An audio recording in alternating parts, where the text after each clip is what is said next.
Welcome to our video on extending your I-94 at the U.S.-Canada border, a vital topic for many non-immigrant visa holders, such as H-1B visa holders. Let's dive right into the details and walk you through some practical steps and considerations. In today's video, we'll cover the scenario involving an H-1B holder with an expiring I-94. We'll outline the border crossing procedure and discuss important considerations to keep in mind. Plus, we'll have a quiz section to test your knowledge. Picture this scenario. You're holding an H-1B visa, and your I-94 is nearing its expiration dates. This can be concerning, particularly when you have dependents on H-4 visas, whose status could also be impacted. Luckily, a common approach exists to address this challenge. The border crossing procedure involves crossing the U.S. border into Canada and then promptly re-entering the U.S., which triggers a new I-94 issuance. It's essential to have your passport, a valid visa, and the H-1B approval notice on hand. Ensure dependents also have their necessary documents ready. If you don't have a Canadian visa, you don't need to enter Canada. Just exiting and re-entering the U.S. is enough to trigger a new I-94 issuance. Let's talk about some significant considerations.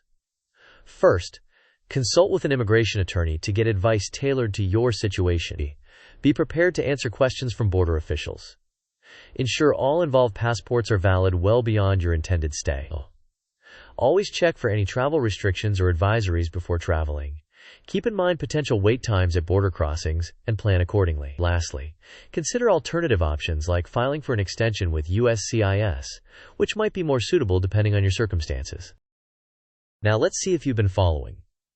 What is the primary goal of crossing the U.S.-Canada border for an I-94 extension? Is it A, to visit Canada, B, to trigger a new I-94 record, C, to renew a passport, or D, to get a new visa? You may pause the video now to think about your answer. We will discuss the answer in the next section of the video. The correct answer is B, to trigger a new I-94 record. The main objective of the border crossing is simply to re-enter the U.S., thereby sparking the issuance of a new I-94. This doesn't necessitate entering Canada. Please take note that immigration procedures can change over time, and it's vital to verify all information with official sources. Remember, this video is intended purely for educational purposes and does not replace the need for legal advice. Thanks for watching our video on extending your I-94 at the U.S.-Canada border. If you found this information helpful, remember to like, share, and subscribe. We would love to hear your thoughts and questions in the comments below. Until next time.